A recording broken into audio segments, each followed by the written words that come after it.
Smoking causes cancer. Smoking kills. Liquor drinking is injurious to health.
If you've ever cried at a wedding that never happened, you're not alone. Because today, we're diving deep into one of the most emotionally devastating, and beautifully crafted, English dramas of 2025, The Wedding That Will Never Be. This isn't just another tearjerker. It's a gut-wrenching exploration of love, loss, family secrets, and the fragile line between hope and heartbreak. And before we get into every heartbreaking twist and turn, yes, you can watch this powerful film legally on platforms like Amazon Prime Video, Apple TV, and Google Play Movies. Support the creators. Don't pirate. Your conscience, and your mom, will thank you. Now, here's something real. If you love your father, hit that subscribe button right now. If you love your mother, drop a comment below that says, "I love you, Mom." Go ahead. Do it. Because this story, it's going to remind you why family matters more than anything, even when it hurts. Welcome back to MN Media, where we don't just recap movies, we feel them. And The Wedding That Will Never Be? Oh, you'll feel this one in your bones. Released in early February 2025, this British-American co-production swept through festivals like a quiet storm before hitting mainstream audiences with the force of 1,000 unspoken goodbyes. Directed by the critically acclaimed Eleanor Hart, known for her intimate character studies in films like Whispers in the Rain, 2021, and The Last Letter Home, 2023, this drama marks her most personal work yet. Inspired by true events from her own family history, Hart poured years of grief, healing, and reflection into every frame.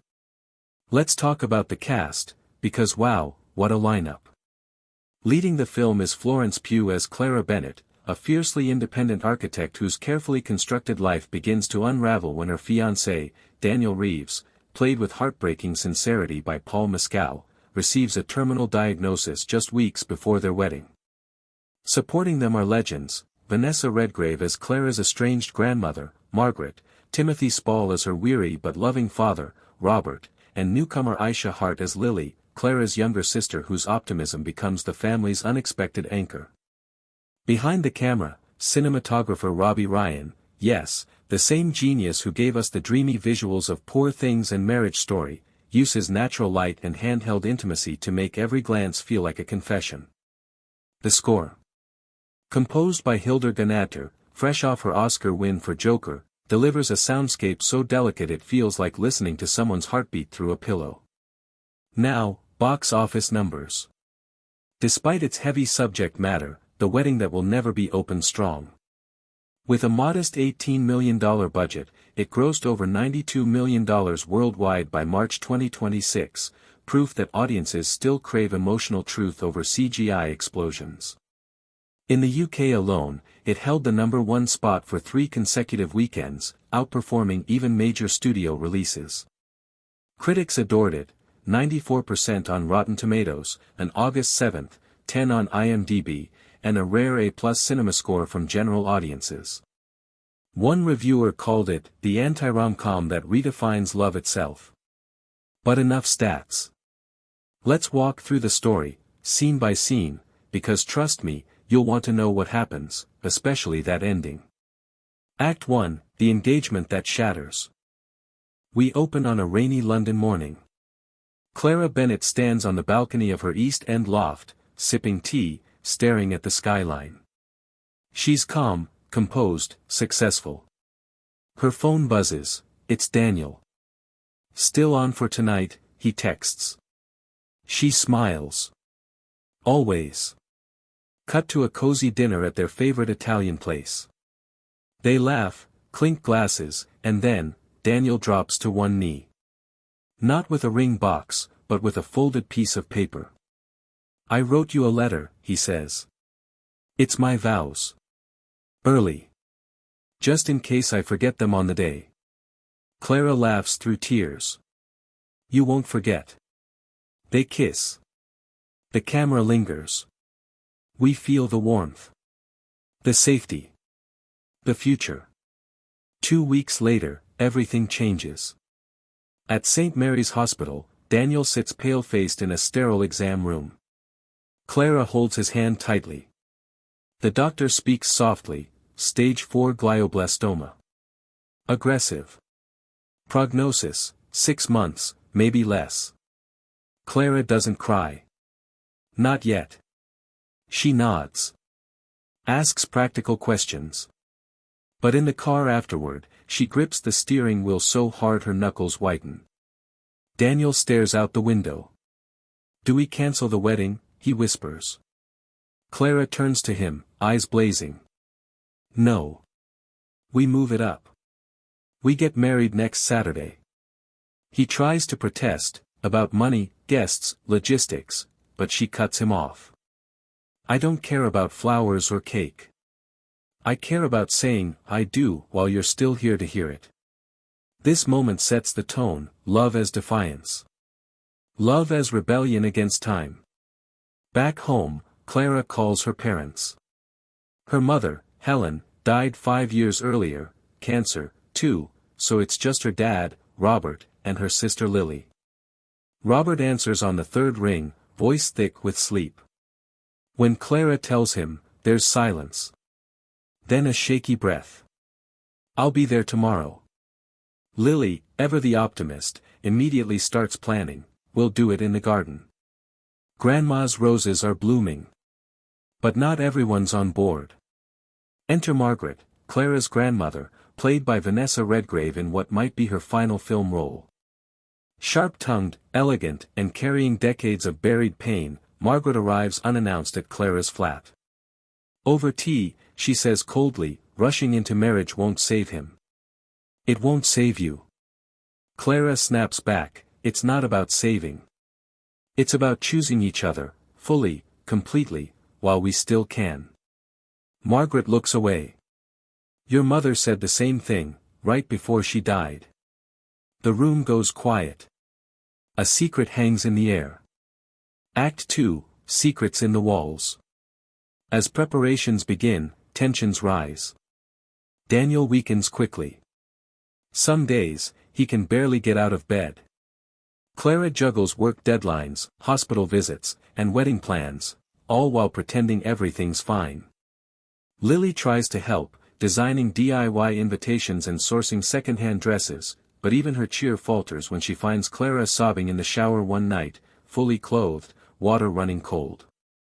Meanwhile, Robert quietly sells his vintage car, the one he promised to drive Clara down the aisle, to pay for hospice care. He doesn't tell her. She finds out from the neighbor. Their argument is brutal. "You think I don't know what this costs?" Clara yells. "Money isn't the point." Robert replies, voice breaking.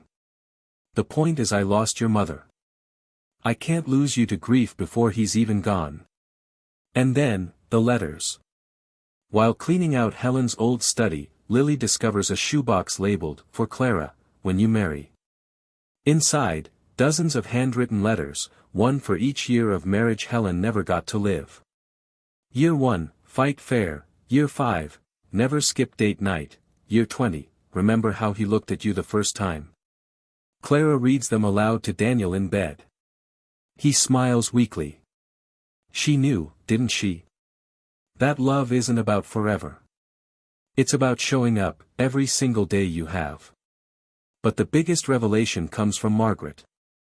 One evening, over sherry, she finally opens up. Decades ago, she was engaged to a man named Thomas, a jazz pianist. They were to marry in 1946. But Thomas contracted tuberculosis. Instead of rushing the wedding, Margaret ran.